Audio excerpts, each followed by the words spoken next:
Will Marco Rubio be confirmed as Secretary of State?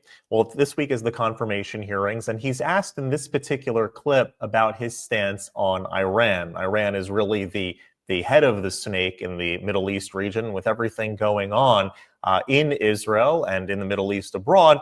The U.S.'s relations with Iran is going to play a key role in that region, what our foreign policy is going to look like. And so check out this clip where Marco Rubio is asked by one of the senators about what his stance on Iran is and the answer that he gives. You're not going to want to miss it. Also, before we watch that clip, this new coffee, by the way, Americava coffee, where you can show your support, that you stand with Israel. There's a discount code in the description. So Iran today, 2 points I want to make about Iran, and it's really important. When we talk about Iran, I'm talking about the radical Shia clerics and not the people.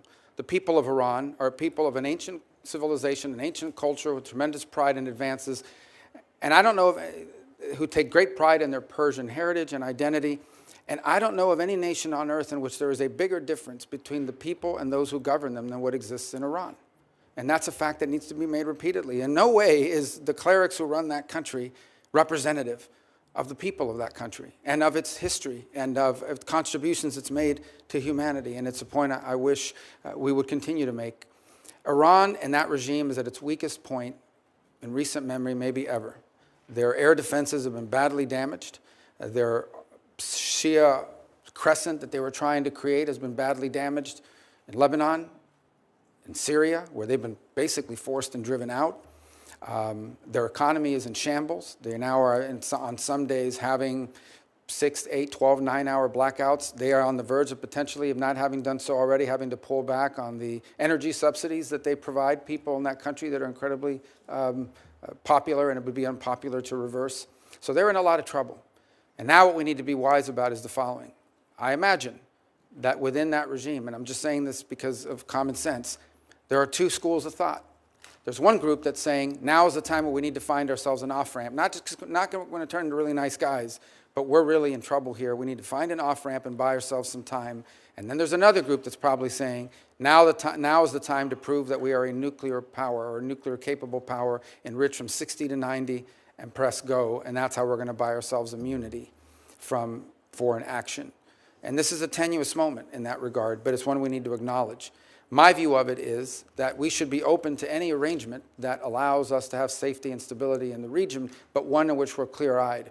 Any concessions we make to the Iranian regime, we should anticipate that they will use, as they have used in the past, to build their weapon systems and to try to restart their sponsorship of Hezbollah and other related entities around the region, because they seek to become the dominant regional power. That's their stated goal, and it's been clear by the actions that they've taken.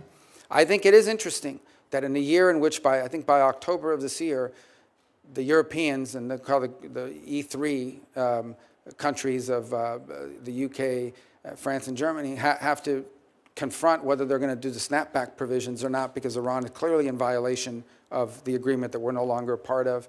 And in fact, IAEA inspectors have not even been in the country since 2021, if I'm correct.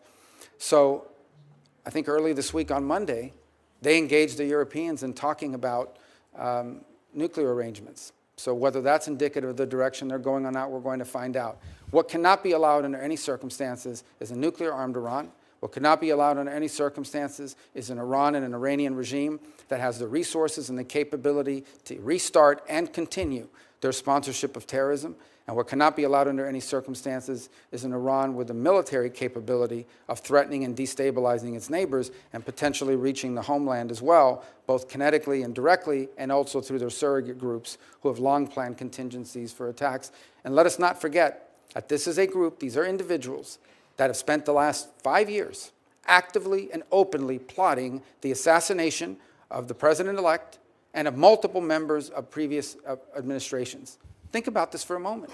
When is the last time you heard that a foreign government is actively, openly, and admittedly seeking to assassinate the former Secretary of State, the former and soon-to-be once again President of the United States, and others?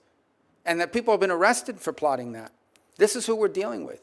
And anything that we do with Iran needs to be clear-eyed about who that regime is, but also who the people of Iran really are. Yes, absolutely. Iran is the head of the snake, and the U.S.'s engagement with them over the next 4 years is going to determine what the future, long-term future, is going to be. If you like this content overall, hit that subscribe button over there in the corner. We'd love to stay in touch with you. Take care.